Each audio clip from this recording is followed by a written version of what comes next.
being our second guest ever, Katie, because this is just kind of about an adult relationship with your kids. I know you have 3 daughters, so I don't know, maybe you can listen to us in the future and learn all the things that not to do as a mother, because that's, I think, what we often talk about. No way. Get out of here.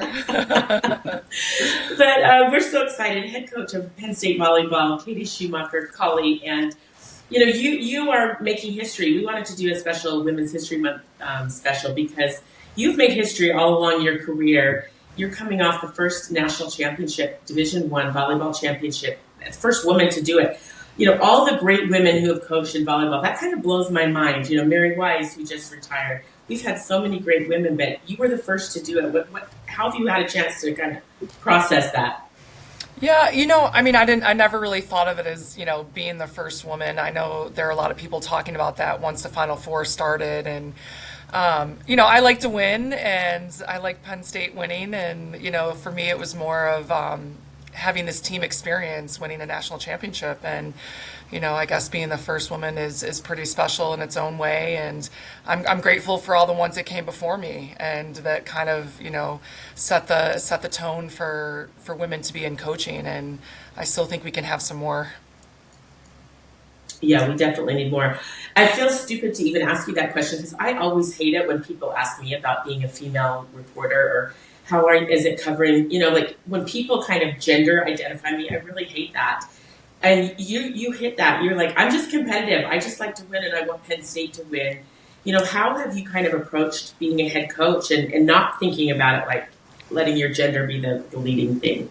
Yeah, I think it's just being the best I can and to be the best coach I can be. And I'm surrounded by amazing assistant coaches here that who help me every step of the way. And I just think of it as helping these young women achieve greatness on and off the court. We have players that are professional now, but I also have players that are going on to be attorneys and dentists, and I'm just as proud as them as, the players that are going to go play pro. So I think it's just, helping them find their way, and college is a special time, and, I want them to enjoy their experience here.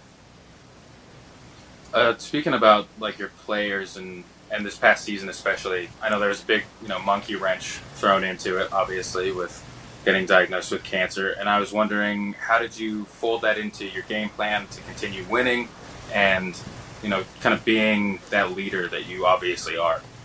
Yeah, I didn't want the season to be about that. And, I didn't want it to be, every discussion or every gym we went to, it didn't have to be the story. I wanted this team to be successful. And, they helped me just as much as I helped them, I think. And for me to be able to continue to coach throughout this, like I said, I have an amazing support staff here at Penn State, with my husband, and my mom moved in with us to help out with the girls. And I just think this community, I'm blessed on that front to be able to lean on a lot of people here to help me through this. But, the team rallied and the team worked their butt off, and I'm just proud of them. And I'm really happy for the senior group that kind of set the tone and led the way all year.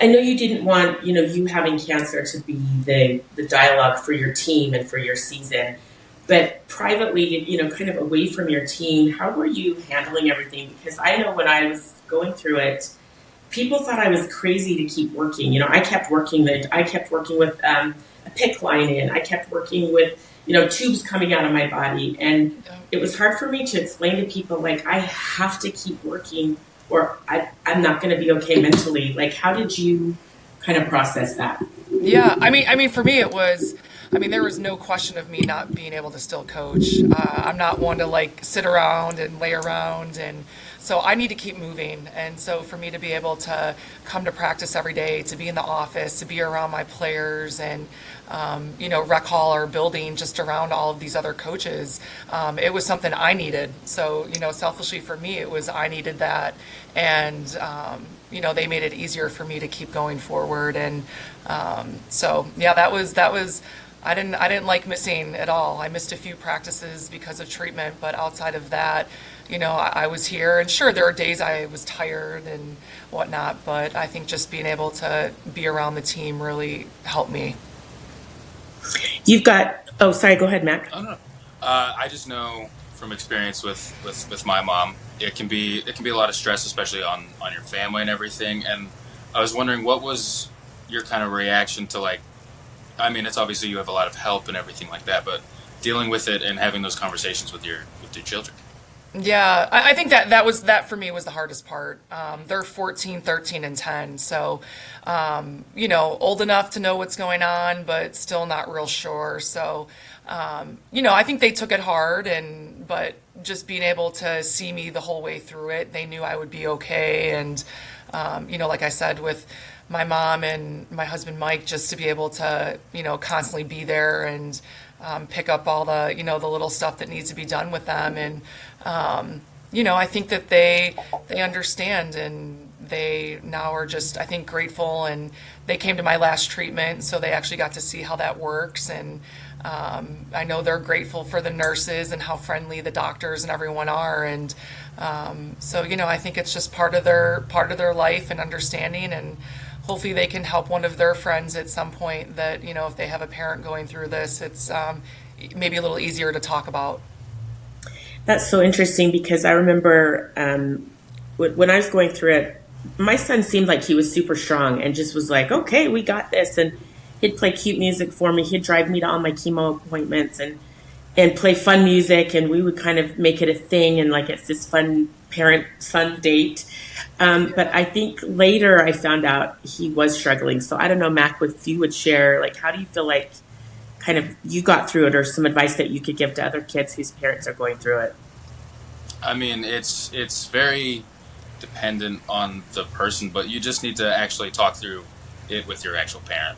I think that's a big part of it. I think, it can be, and obviously, Katie, you can talk to this, like, when your parent's busy, you feel like you don't want to add on to that. So it's always interesting to find out how you can find those times and those conversations to make sure that they're taking care of themselves, because it is scary. Right. And have you had those chances to, like, kind of reassure? Yeah, I think they're really curious, and they do ask a lot of questions, and I welcome that. I want them to ask questions and explain to them as much as I can, how this is going to work. And I think it's hard on everyone, and I think it at some certain time it hits them all differently. And not having hair and all of that is a little different. And I didn't really get into the wig phase yet, and I don't know if I will, but so just, we laugh about it all the time. I mean, I did buy a couple expensive wigs, and we laugh about it, and they try them on, and, so I think it's, everyone needs their own special time to be able to know and talk and feel good about it. Yeah. Oh, we went through the wig phase. Yeah. I might now. Yeah. Now I'm getting tired of the caps a little bit, but my hair's starting to grow a little bit. So we'll see. We'll see. There are It's some so fun ones out there. There are fun wigs out there, but what's really hard about it is, so when I lost my hair, I went through a couple, like maybe 6 months, where I had cancer. It was serious, but I hadn't lost my hair yet. And people, treated me well. They were kind and whatever. But as soon as I lost my hair, it was super awkward, Oh because yeah. people felt so sorry for me. And because then I looked sick, then people could see on the outside what was Right. happening to me. I really hated that phase, because I felt people were so sorry for me, and that was hard for me to absorb a little bit. Yeah. No, absolutely. I mean, I lost my hair pretty early, and I mean, I had people sending me wigs in the mail to my office, like, and caps and all this stuff. So, I mean, I laugh about it now, but I do think once the hair is gone, it's like, I think people actually are like, oh wow, you really are sick, but it's all on the up and up right now, so it's good. Oh, How did you? Because I know it could be frustrating when you're in that period where there's all these people meaning the best to Yeah. send you things, and they want to ask you, "Oh, are you okay?" And they kind of put you in this glass box. Oh yeah. How did you react to that? Because I know it can be frustrating.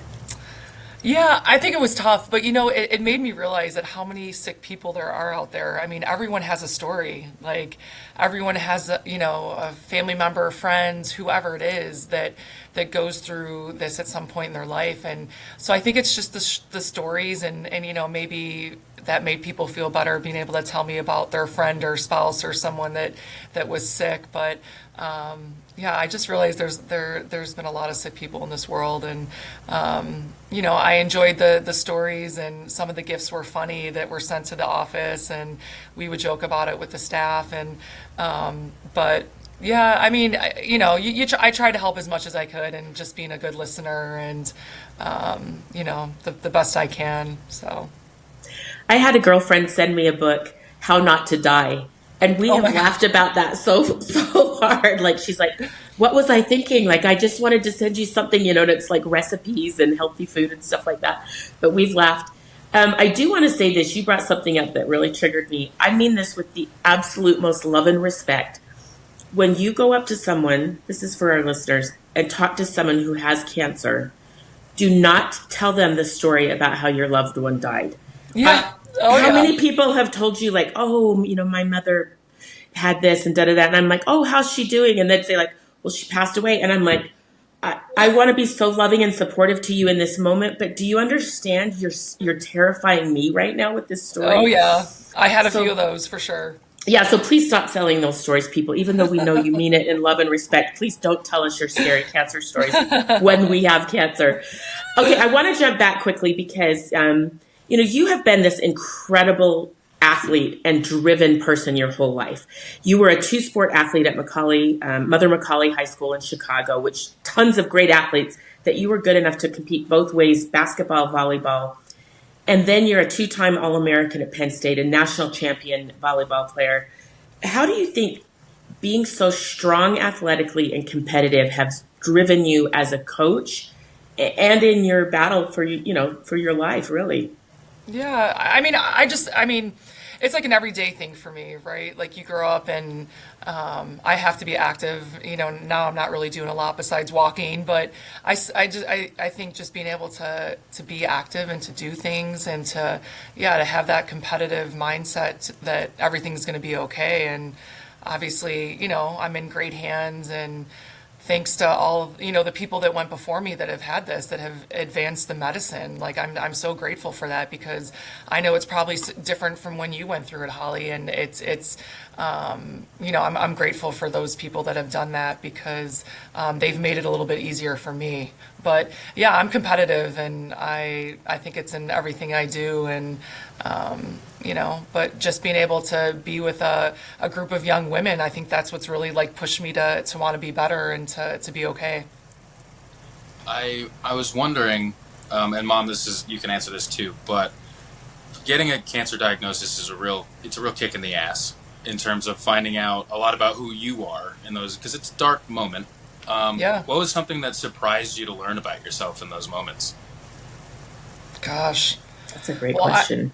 I'll tell you where I was sitting in my car. I was at my daughter's high school game when my doctor finally called and told me, and I was like, oh crap. I'm in this car. She's telling me, okay, we'll set up the next appointment. You're going to have this biopsy, this, and this. And I'm like, oh my God. I was like freaking out a little bit by myself. But then I'm like, okay, I had to walk into this gym and go sit at a high school game and try not to even like focus on that. So it was pretty wild at that point. But, I think it's like I wanted to know the plan. I'm really, kind of OCD on a schedule and where I have to be and what has to be done for things to happen. So yeah, it was a pretty wild moment at that point in time. And, but looking back now, I'm like, all right, it was what it was supposed to be. And here I am. Yeah, I was in TJ Maxx in New York City shopping. Nice. I'm like, let me get to somewhere quiet in TJ Maxx. Like, oh gosh. I just wondered, as you I don't think you're completely finished with your treatment and everything. I don't know if you're comfortable sharing where you're at or what's ahead for you. You decide what you want to share. Yeah, no, I finished my sixth round of chemo February 10th, and then I am actually having surgery next week. So March 13th, I'm having surgery. And then after that, they'll decide if I need radiation or any treatment moving forward. So, surgery on the 13th, I'm looking forward to having that behind me and getting everything fixed up. So. Oh, yeah. I know you think you're through it, and I had this big calendar. I would count down my chemo days. Yeah. I know you don't love talking about this, but I really don't know how you coached your team to a national championship. I was at home watching the semifinal match against Nebraska, and you guys are down 2-0. Yeah. And that team in that moment coming back, I was just sitting on my bed weeping because there was something about their fight and seeing you in your head wrap and you're in Yeah. your fight. Like, how Yeah. have you found the strength to fight through this as a coach and as a Yeah. person? Again, I think for me, just keep moving forward and, one step at a time. And they gave me energy. And I thought, this team was, like I said, it's a senior-led team, and it was a team that was mature and understanding what was going on. And, I'm proud of what they did and how they responded to all of this, because I know they were asked all the time too, like what was going on, and they carried themselves so well that I was so proud of them, but also they are super competitive, and I'm just happy that group was able to accomplish that at the end there. Yeah, I think they wanted it for themselves, but I really believe they wanted it more for you. I Yeah. really saw that, how much they wanted it for you too. Yeah, no, it was like I said, it was a amazing group, and they definitely left their mark. The senior group left their mark here for sure, and I'm hopeful these younger players understand that and continue to move forward with it. Okay, before we let you go, I know we've kept you too long, but you just keep deflecting. It's other people. I've had good teammates. It's other people. You have had to have some exceptional qualities to keep making history, from making history in high school, making history as an All-American, a national champion, and now as the first woman to win a national championship as a coach. What traits are you proud of that you would share with our listeners that they could try to work on to be great at what they do? Oh gosh. God, that's a great question. I mean, I don't know. I love what I do, and I love being at Penn State, and I love being around the people I am, and so I think it's just, just having the faith that things are going to be just fine, and when you find something that you really love to do, that you don't think about all of those other things. It's like you just keep going, and I think my parents instilled that in me, that, if you want something, you got to go for it. And there's going to be bumps along the way, and it's how you respond to that. And, life is short and crazy, and I got a little crazy in me too. So maybe that's what it is. I think the crazy is the best part of all of us. I really Yeah. do. Yeah. Yeah, Hey. exactly. All right. Well, thank you so much for joining us today. I know you're hectic and busy, but I just Thanks, hope you can guys. feel the love and appreciation we're sending to you. And, I sent out a tweet during the semifinal match, and it went viral. It got like 2 million hits. And I wanted to ask you if you were mad at me, because I feel like it brought a lot of attention onto what you were going through from people who maybe No. didn't follow volleyball. But I was like, I think it was a good thing, but I haven't asked you if you're mad at me Oh or my not. God, no. Are you kidding? I'm honored, Holly. Even my girls were like, Holly, Rose sent something out. I was like, oh my God. No, stop Oh, it. good. You're, Oh, you're good. amazing. I appreciate you both for doing this too. Awesome. Thank Well, you. thanks, Coach. Thanks, Coach. And thanks for continuing to make history. You're welcome. I just want to cry and weep and cheer and all the things for her. It is so hard to see somebody else going through this. Like when you've been through cancer, I feel like I always wish I could take everybody's cancer on myself and not have them have to go through it. I Hmm. hate that she's still in this and all the things, but my gosh, she's such a strong woman. She is so Yeah, strong. it does speak a lot to just having faith and having a plan, because I think I call them the spiders, the little anxious thoughts that get in your head and Oh stop yeah. you and kind of cut you loose a little bit, make it so you can't focus. I think if you really put your head down and get past those, if you're just putting one foot in front of the other, which we've talked about on the podcast a bunch, that seems to be just such a great way, not ignoring anything at all, but having a plan and being like believing in, like, I'm gonna make this work and I'm going to make this better. Even if it doesn't work out, I think that does help a lot.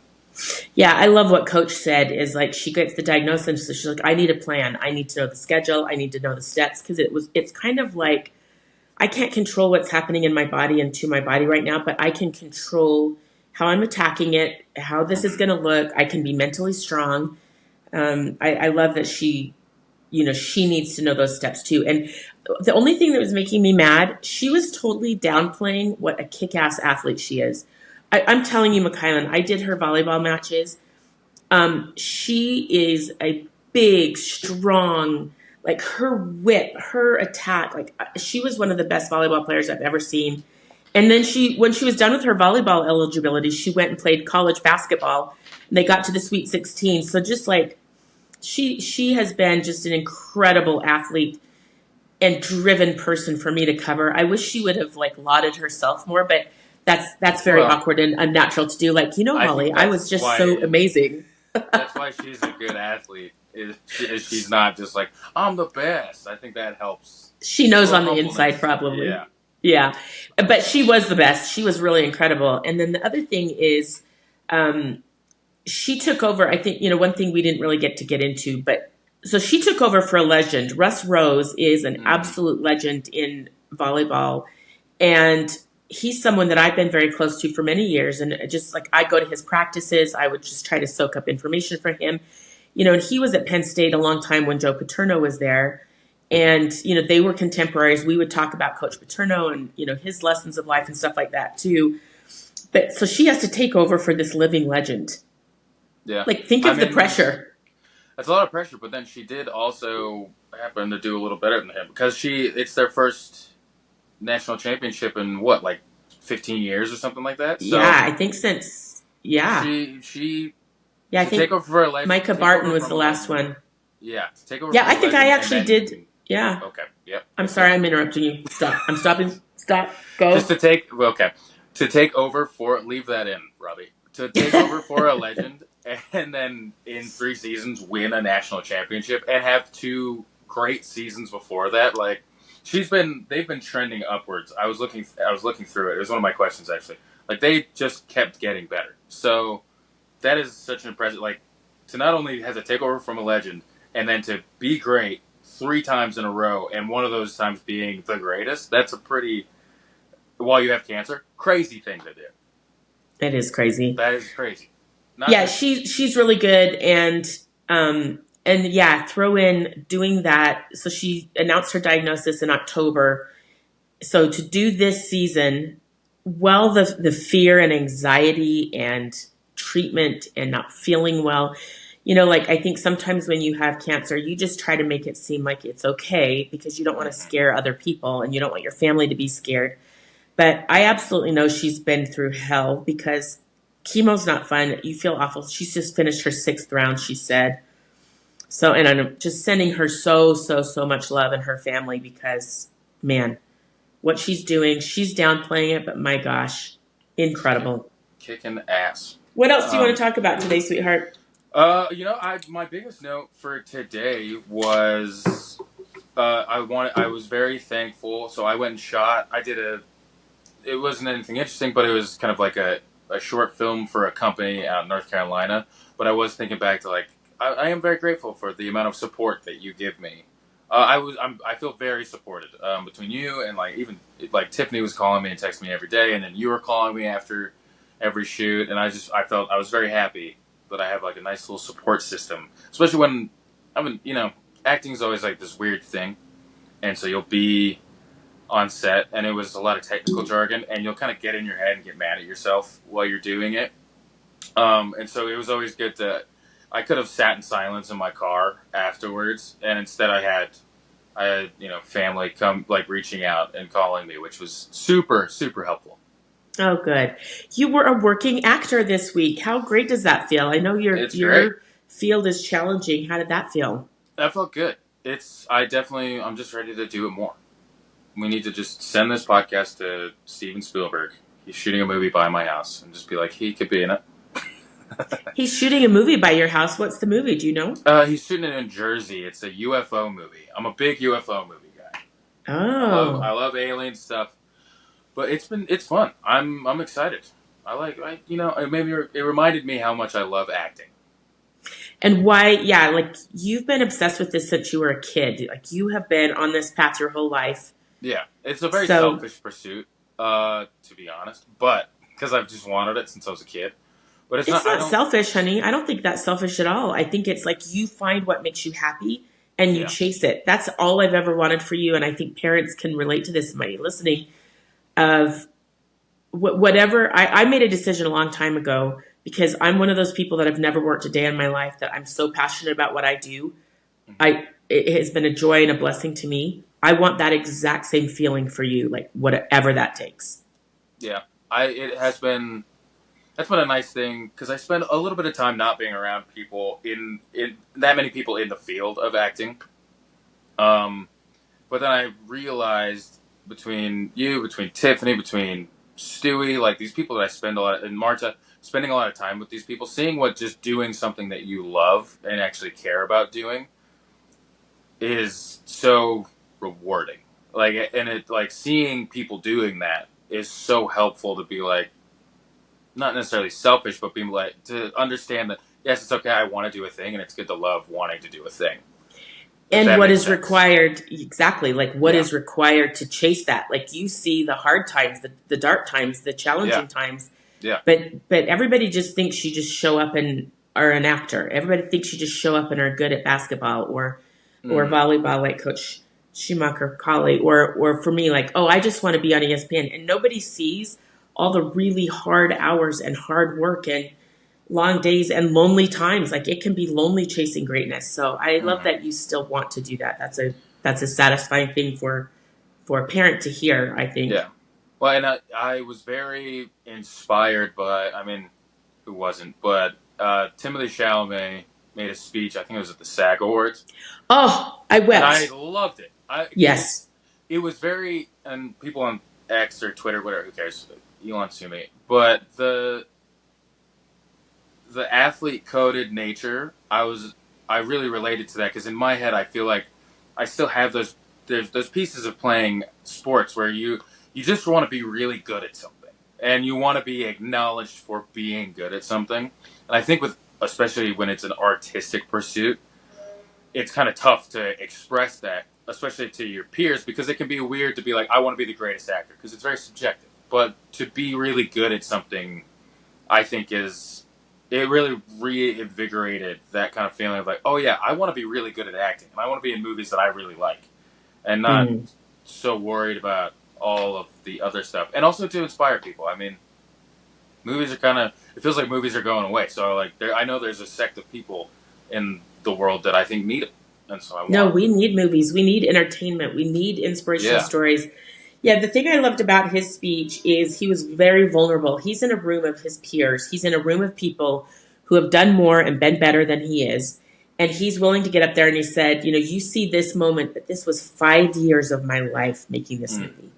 5 years of my life trying to be great at this. And then he said, I want to be great. And for him to have the courage to be vulnerable and say that in front of all of his peers, I thought that was really special. And I think that's something we can all take away is I think this generation of people in general, it's not cool to try hard. It's not cool to be seen to be working harder or giving up hanging out because you want to work hard and be great at something. So I loved yeah. that from him. I I agree think with you, honey. I do also think. I mean, that's great as well. But I do also. I'm very excited. Hopefully, for there to be a new. There's been this thing happening. This is less deep, and it's more just like a random thing that popped in my head. But there's been all these like like these biopics about like Bohemian Rhapsody and the Elton John one, whatever that one was. And it's always great. Anybody who makes a movie, that's tough to do. Great, acting's hard, yes. But I kind of am excited for people to get introduced to people like Bob Dylan. That people You you may know, have not known anything about him, right? yeah, where like Queen, everybody knows a Queen song, right? But look, Bob Dylan has these deep, like poetic songs that are just not very. Uh, they're not necessarily just permeated into pop culture as much. And I do think we need a little bit of more of that literacy of here's a movie that will make you interested about this person that you don't really know anything about. why don't you go listen to their catalog? It's on Spotify. Like, I like that. I want that to be the new wave of things. Yeah, You know? I like that. He's someone that I never really listened to his music because I didn't think he was a good vocalist. But the more I've learned, he was a poet and a lyricist, and his messaging and what he had to say was very strong and beautiful. So I think that's something I've learned from that. I've been watching Love is Blind. Why? I cannot believe that you've gone down a reality show rabbit hole. I know. That's a waste of time. Tiffany pulled me into it. I was resistant, but she is always very gracious and watches. I make her watch stuff all the time. I made her watch Nope last night. Great movie. One of my favorites. So this is your way, your love language of, okay, I make you watch a lot of stuff. I'm going to watch something you want to watch. I think that's very kind. I conceded, and now I'm obsessed with it, and I made her rewatch a season. I was like, which season has the most drama? Because that's what I want to see. And then we went and watched it. So we went and watched the one with, if the listeners know anything about Love is Blind, the one with like Chelsea and Jimmy and Trevor. But that show, reality TV, here's my thing. I think I love watching it, but you have to have, I've been talking with Tiffany about this a lot. You have to have a healthy balance, because I think if you watch trash, you slowly, anything that you watch and consume, whether it be books, music, or television, podcasts, whatever, anything that you consume regularly, yes, it seeps in. And I definitely, after binge watching it for like a day, I was like, we need to watch something good, because I need my brain to be better. Nourished. I need some Can I say this? It's so funny you bring up reality, because I am on this huge kick this week. All I see online are women. I'm talking to you women because you're on my last nerve right now. Women bashing other women. And a lot of it comes from reality TV, the housewives, pick a reality show of women confronting, talking about, sniping, gossiping. I don't know if women understand this, but like our rights and liberty and everything about our lives are being eroded right now and being taken from us. We need to be unified. So I'm on my soapbox today. Stop attacking each other and start supporting and uplifting each other. That is my mantra for the rest of this year. I think there is something, though, in human beings that we love conflict. Because if you think about it, sports are just soap operas. Sports is conflict. Sports are conflict. You're watching somebody beat another person. It's just people love conflict, and so I think that's why the thing that got popular with women was reality TV, because it's conflict, and it's things that, and it's also sports are things that men enjoy because dudes want to be, and even women also want this now. We're seeing that, but dudes want to be. You wanted to be the greatest in high school. You wanted to do this. You wanted to do that. And I think there's a little bit of wish fulfillment in reality TV where it's you want to fall in love with somebody and get married. It's hitting at very base needs, I think. And then it's also it's the psychologically. It's hitting at a base need, and then you want to turn your brain off. And if you're seeing your base needs being not met, but something around them, if that little thing is getting tickled in the back of your brain that just needs it, I think it's very satisfying. So that's why these things are so popular. It's just like a natural thing that we want. That's a great point. That's a great point. I get it. I just want women to be better to each other. Okay, honey, I didn't talk to you about this yet, but I wanted to do one more thing on the pod today, if you're okay with this. Okay. Instead of chaos theory. What it is, so I can't say I'm okay with it. Yeah, I guess you'll tell me after. You'll find out. Okay, so I'm just getting ready to start. I actually have a flight in about 2 hours to go to March Madness. I'm starting March Madness for women's college basketball. Okay. Hello. Shout out. We're so excited. Let's go. But, so through our new foundation, the Joyous Foundation, we are constantly looking at ways to bring joy to other people and joy to people in particular who've been battling cancer. And so we are opening up nominations. If you have a friend, a loved one, a family member who's battling cancer, who you think would love to go to the Women's Final Four in Tampa, please let us know. We have tickets a plane ticket, a place to stay, and we want to bring someone with the Joyous Foundation to Tampa so you can enjoy the Women's Final Four. So how can they get in touch with us, McKylan? All you have to do is go to it's joyus.foundation is our website. Go to the Contact Us section and just send us an email giving us a little bit of a backstory, your name, all your information, and then somebody will reach out to you. So nominate who you would like to have a all expenses paid trip to the Women's Final Four to watch basketball, both semifinal games and the national championship, because we just want to bring some joy into other people's lives who are going through cancer, who are in those days when it's hard and challenging. We want to do something nice for you, and I felt like this was something that we could do. Yes. All and right. and just anytime you want to just nominate anybody for, just send us your story, and we will keep a list of people, and there's always opportunities coming around for the foundation to kind of reach out and help people. So Absolutely. Please send those, and we will be all over that, like white on And rice. Nominate yourself by all means. It doesn't have to be someone else. If you're going through something hard that you need some joy in your life, we're here for you too. So okay. Exactly. Yeah. Great. Yay. I love it. And on that note, I must leave you. Okay. I love you, darling. Thank you for calling. I'm glad we got to catch up. I'm glad we got to catch up, but more importantly, I'm so inspired by Coach Schumacher-Cawley, and I just want to send her a lot of love and appreciation and support. Anyone going through battling cancer, you're in the fight. We intimately know how that feels and what that's like. So sending you lots of love.